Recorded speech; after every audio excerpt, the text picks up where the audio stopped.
Hi everyone, once again you all welcome the wonderful session of the Core Biology Institute। मैं Azhar sir आपका biology mentor फिर से आप सभी लोगों का बहुत स्वागत करता हूं और उम्मीद करता हूं कि आप अच्छे होंगे, हेल्दी भी होंगे और बहुत बेहतरीन डायरेक्शन में अपनी बोर्ड एग्जाम की प्रिपरेशन को आगे बढ़ा रहे होंगे। स्टूडेंट्स, प्रीवियस जो हमारा लेक्चर था उस लेक्चर में हमने क्लास 10th बायोलॉजी का पांचों चैप्टर मैंने बताया कि हर एक चैप्टर से कौन कौन से टॉपिक्स बोर्ड एग्जाम के लिए इंपॉर्टेंट होने वाले हैं। अब आज के इस लेक्चर में हम क्या करेंगे, एक एक चैप्टर उठाऊंगा और जो मैंने टॉपिक आपको लिखवाया था कि किस किस चैप्टर से कौन कौन से टॉपिक्स इंपॉर्टेंट होने वाला है वो एक एक टॉपिक पढ़ाऊंगा। तो आज मैंने पहले चैप्टर से पहला टॉपिक सेलेक्ट किया है। पहला चैप्टर क्लास 10th बायोलॉजी का है लाइफ प्रोसेसेस। लाइफ प्रोसेसेस से इस साल बोर्ड एग्जाम में जो क्वेश्चन सबसे ज़्यादा आने की पॉसिबिलिटी बनती है उसमें फोटोसिंथेसिस की जगह बनती है। ठीक है, तो आज हम आपको कंप्लीट स्टडी कराएंगे कि प्लांट में फोटोसिंथेसिस कैसे होती है। जैसा कि आप सभी जानते हो कि प्लांट एक ऑटोट्रॉफिक ऑर्गेनिज्म है और प्लांट फोटोसिंथेसिस करता है, बट प्लांट फोटोसिंथेसिस कैसे करता है, किस प्रोसेस से करता है, आज पूरी बात समझाऊंगा आपको इस लेक्चर में। तो चलिए लेक्चर को बिना टाइम गवाए प्यारे बच्चों स्टार्ट करते हैं और पूरा समझते हैं कि फोटोसिंथेसिस क्या होता है।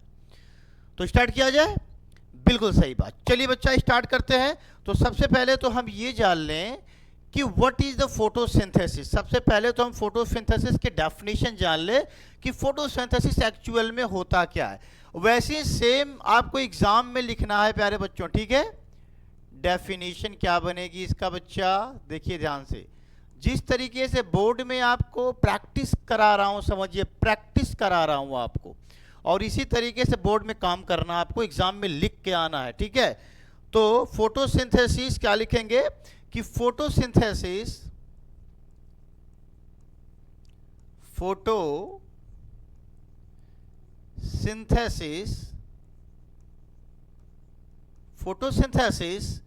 is a chemical process. Photosynthesis is a chemical process. Photosynthesis कैसी प्रोसेस है बच्चा, केमिकल प्रोसेस है, याद कर ले भाई। Photosynthesis is a chemical process, okay. अच्छा, इन विच, इसमें क्या होता है बच्चा, इन विच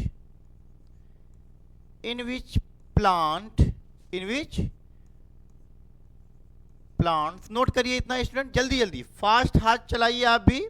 इन विच प्लांट्स, हो गया, plants use sunlight,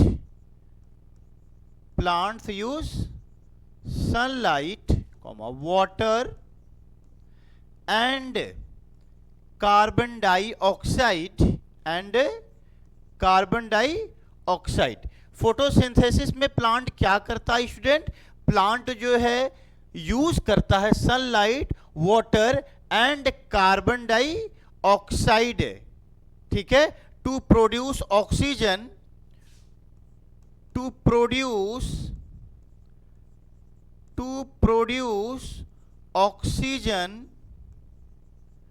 oxygen and energy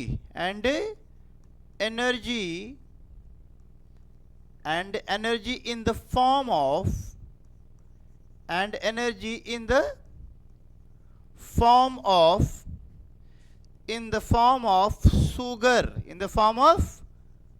sugar, ठीक है बच्चा।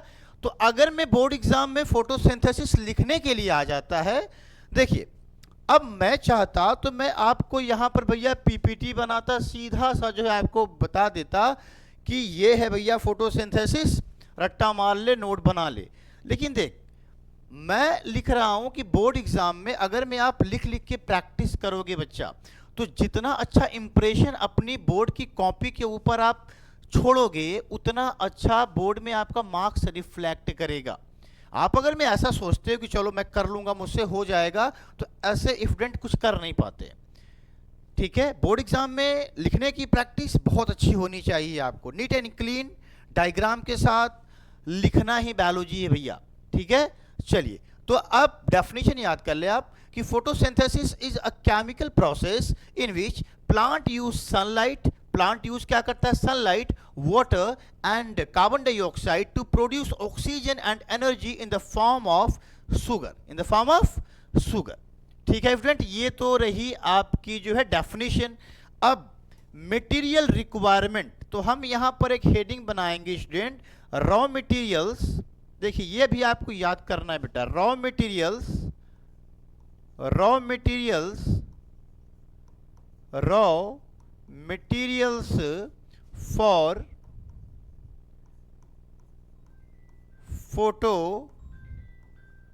फोटोसिंथेसिस।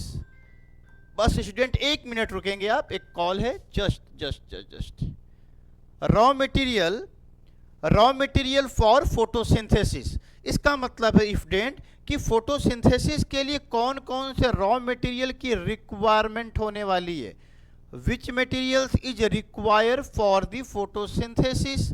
अगर मैं प्लांट फोटोसिंथेसिस करता है तो ऐसे कौन कौन से मटेरियल्स हैं जो प्लांट को चाहिए। तो नंबर 1, चलिए बात करते हैं प्यारे बच्चों, नंबर 1 रॉ मटेरियल आपको जो लगेगा यहां पर 1, ठीक है, 2, 3 एंड 4, क्या क्या लगेगा मटेरियल।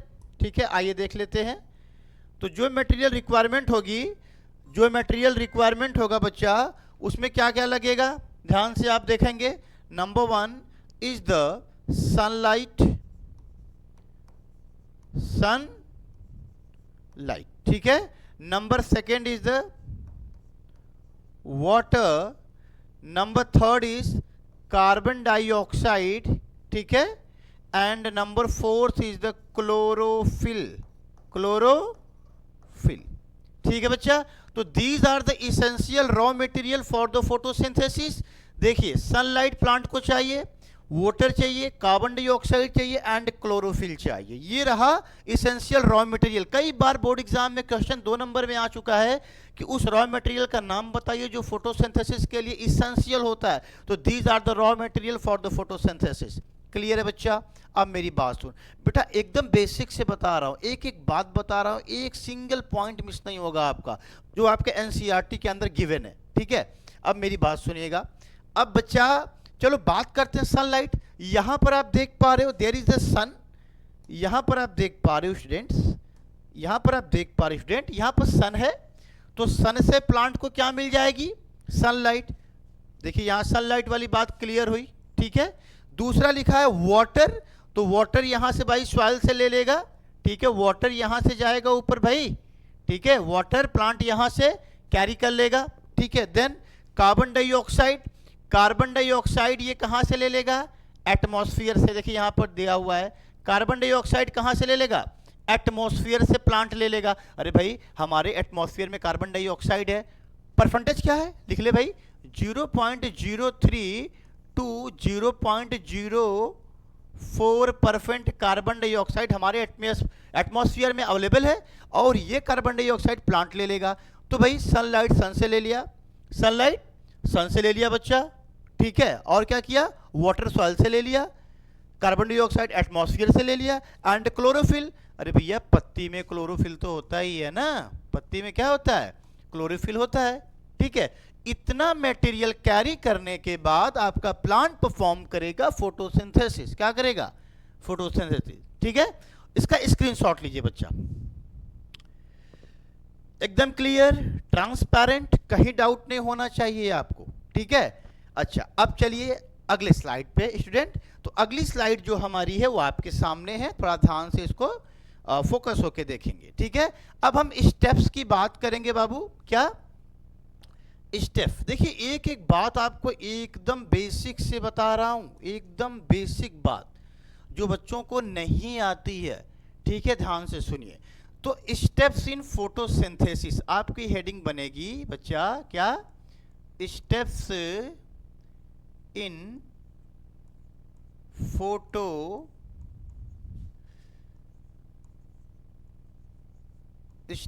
In photosynthesis.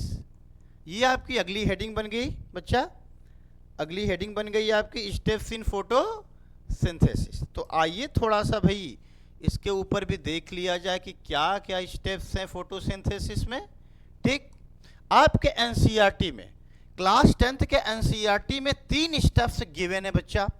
पहला स्टेप एनसीईआरटी क्या कहता है, देखिए फिर इफ डायग्राम को समझाऊंगा, लेकिन उससे पहले बच्चा थोड़ा सा स्टेप्स की बात करेंगे आपके साथ, ठीक है। तो आइए, पहली स्टेप क्या है, first step in photosynthesis is, पहली स्टेप बटो, ठीक है। पहली स्टेप बताने जा रहा हूं, एकदम ध्यान से देखना, एकदम ध्यान से देखना बच्चा, ठीक है। पहली स्टेप देखो क्या है, पहली स्टेप है कि sunlight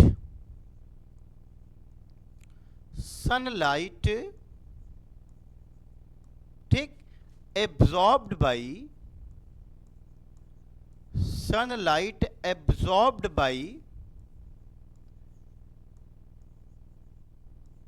chlorophyll, sunlight absorbed by chlorophyll. This is the first step in photosynthesis. This is the first step student in photosynthesis. ये photosynthesis की पहली स्टेप है, ठीक। अब आ जाइए सेकेंड स्टेप की बात करते हैं student. The second step is the light energy, the light energy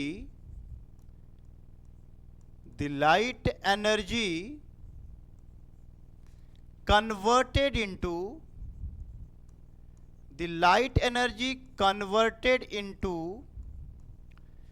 chemical energy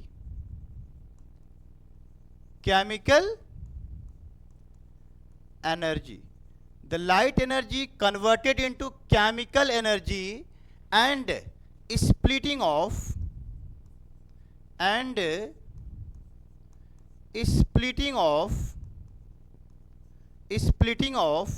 water into hydrogen and oxygen.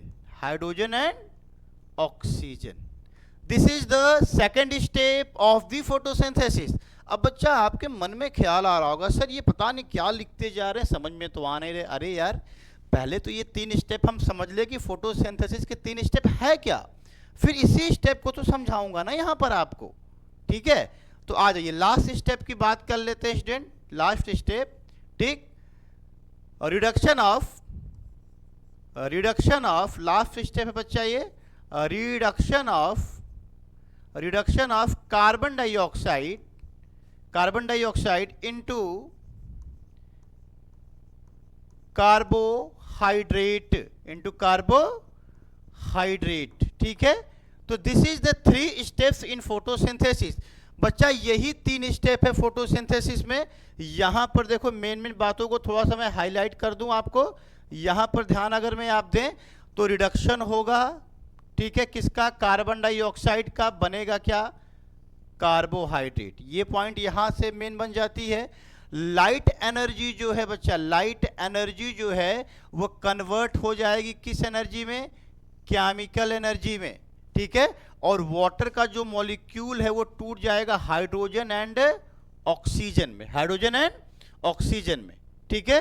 और सनलाइट को एब्जॉर्ब किया जाएगा किसके थ्रू, क्लोरोफिल के थ्रू। किसके थ्रू, क्लोरोफिल के थ्रू। इतनी बात समझ में आई है बच्चा। चलिए, तो पहले तो मैं यहां पर इक्वेशन ऑफ फोटोसिंथेसिस लिख दूं, तो फिर मेन मुद्दे पे आते हैं कि भैया किस तरीके से प्लांट में फोटोसिंथेसिस जो है चलेगी, ठीक है।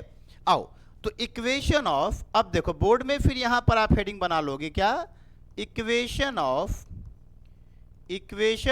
फोटोसिंथेसिस,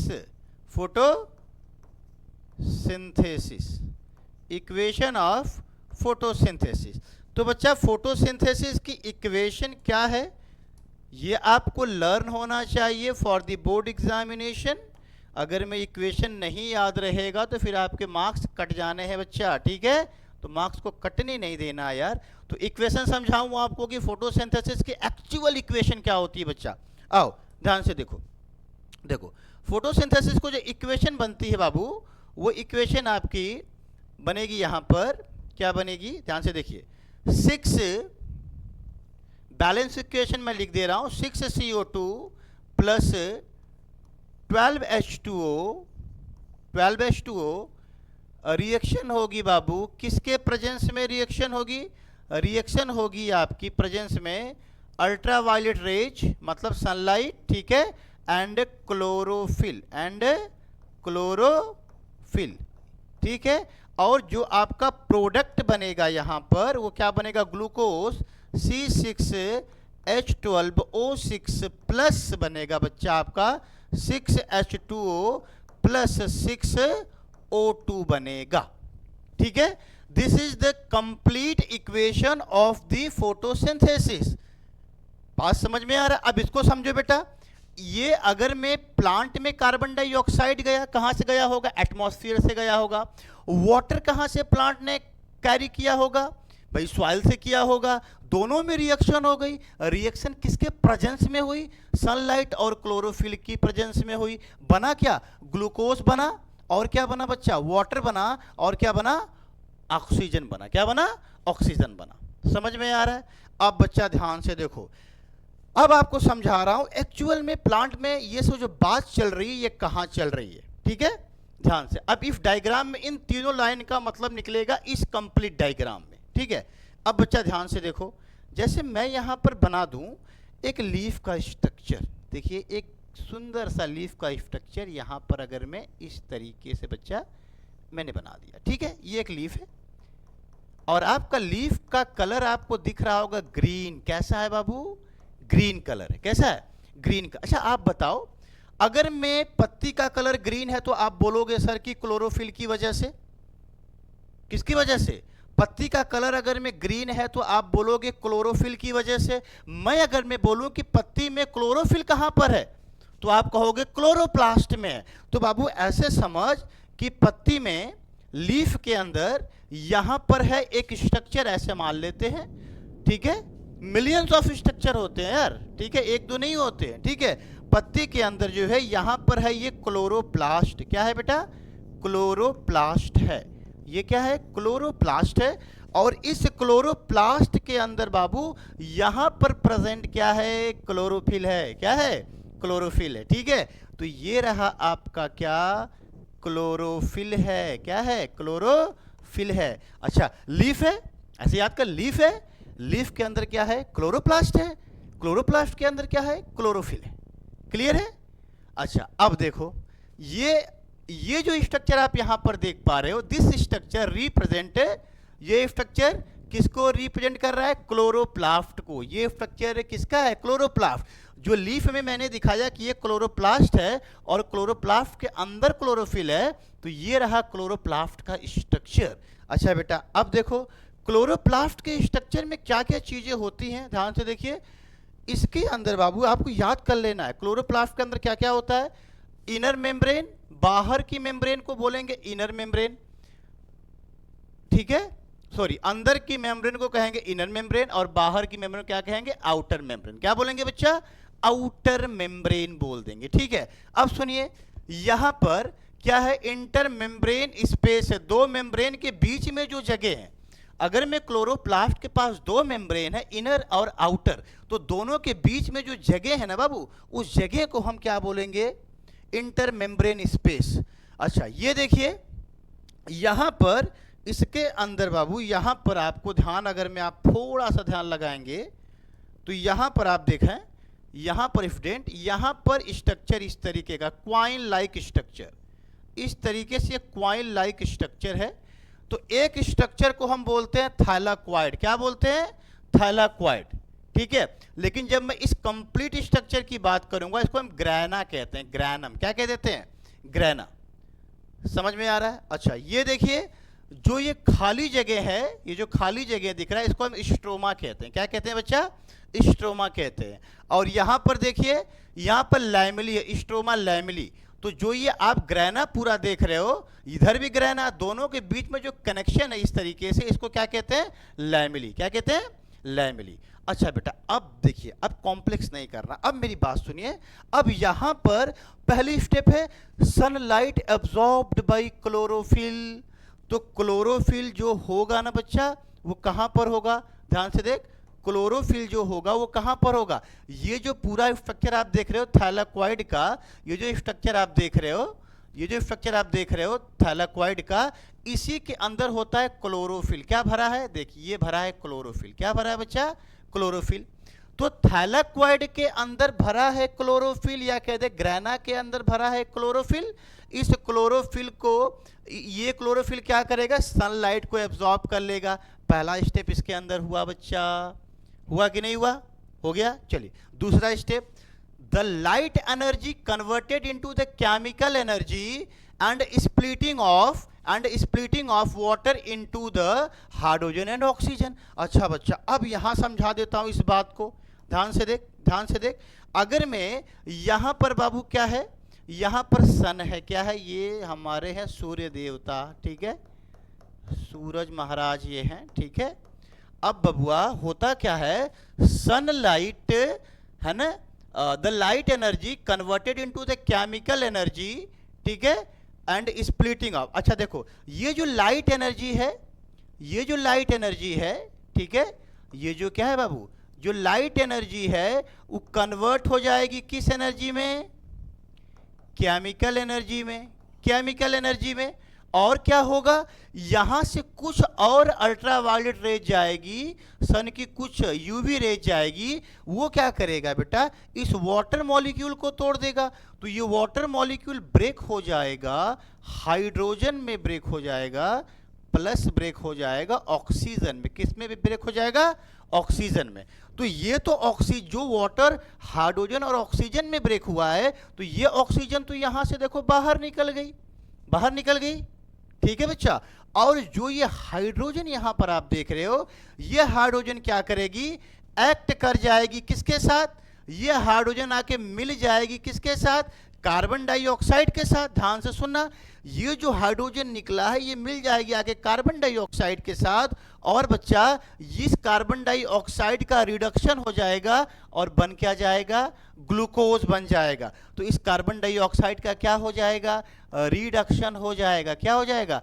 रिडक्शन हो जाएगा और बन क्या जाएगा? ग्लूकोज बन जाएगा। क्या तीनों स्टेप आपको समझ में आई बच्चा? अरे यार, अब इसे आसान तरीके से कैसे बताया जाए कि फोटोसिंथेसिस क्या है? एक एक बात, एक एक डेफिनेशन, एक एक पॉइंट एनसीईआरटी का आपको लिखवाया हूं यार, ठीक है। अभी फिर से सुन ले यार एक बार।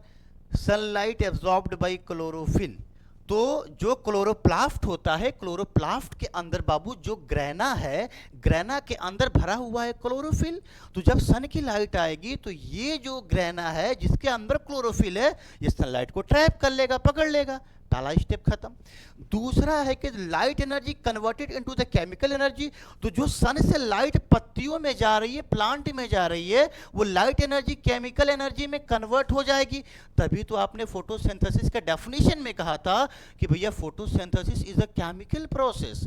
अब बच्चा क्या होगा, फिर जो वाटर मॉलिक्यूल है, जो ये वाटर मॉलिक्यूल है, ये स्प्लिट हो जाएगा। स्प्लिट का मतलब होता है ब्रेक हो जाना, टूट जाना। ये टूट जाएगा हाइड्रोजन एंड ऑक्सीजन में। तो ये ऑक्सीजन तो यहाँ से बाहर निकल गई बच्चा, और जो यहाँ पर हाइड्रोजन है ये ऐड हो जाएगा किसके साथ?